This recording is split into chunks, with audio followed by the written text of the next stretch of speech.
Isang mapagpalang araw po sa ating lahat. Kumusta po kayo? Sana nasa mabuting kalagayan po tayong lahat. Ang ating pong mabuting balita na babasahin ngayon ay para sa araw ng Sabado, July 26, 2025. Ang mabuting balita ng ating Panginoon ay kay San Mateo, chapter 13, verse 24 hanggang 30. Puri sa iyo, Panginoon.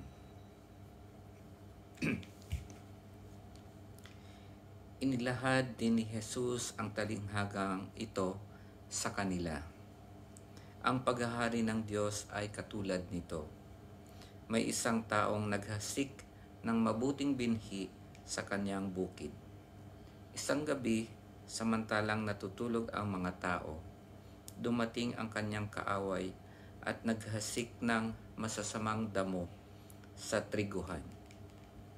Nang tumubo ang trigo at magkauhay, lumitaw rin ang masasamang damo.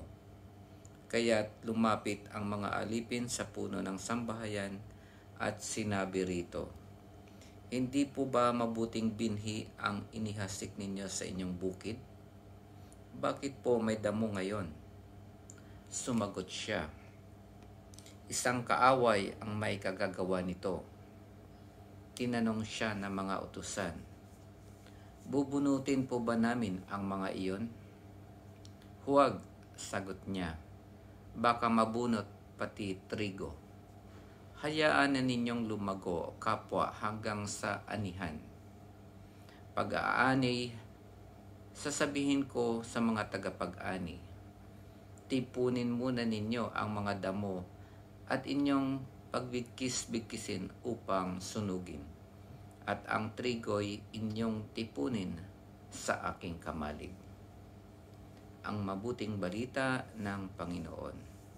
Pinupuri ka namin, Panginoong Hesukristo. Ayun, ang ating pong mabuting balita ay tungkol po sa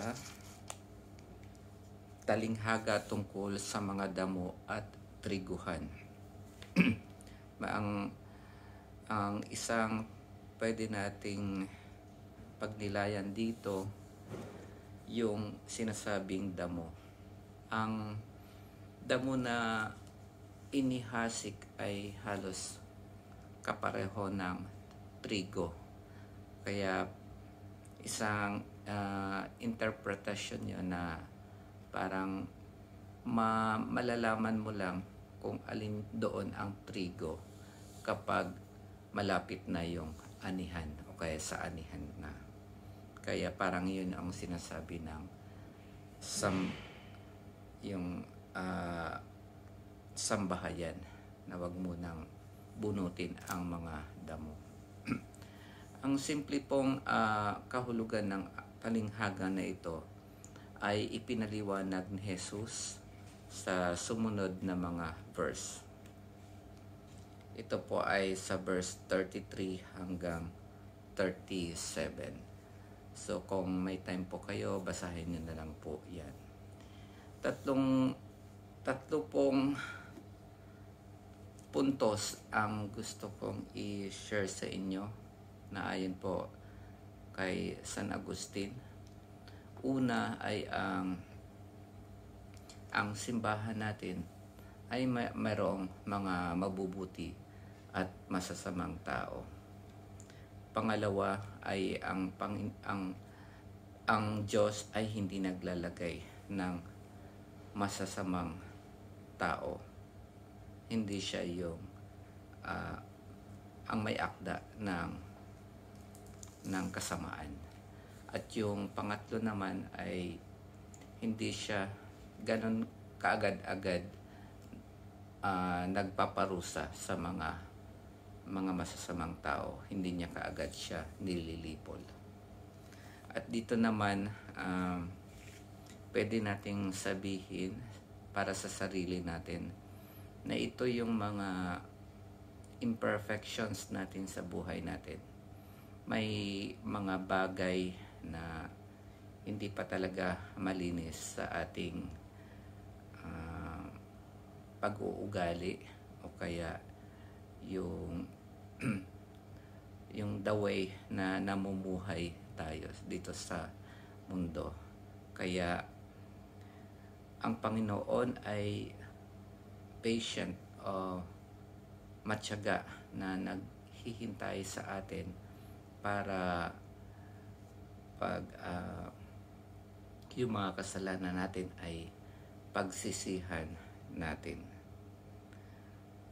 Ganon din siguro sa ating mga kapatid na nagkakasala at nakikita nating may maling ginagawa. Kung maganda ang ating relasyon sa kanila, pwede natin silang pagsabihan ng may pagmamahal. At kapag hindi naman natin kayang pagsabihan yon, antayin na lang natin ang tamang panahon at tayo ay manalangin sa Panginoon na sana baguhin ang kanyang puso at ang kanyang pamumuhay. At pag nagkaroon na tayo ng pagkakataon at yun yung tamang panahon, pwede natin siyang itama sa kanyang pamumuhay. Yun lamang po mga kapatid, at blessed Sunday para po bukas. Pagpalain tayo ng Panginoon. Amen.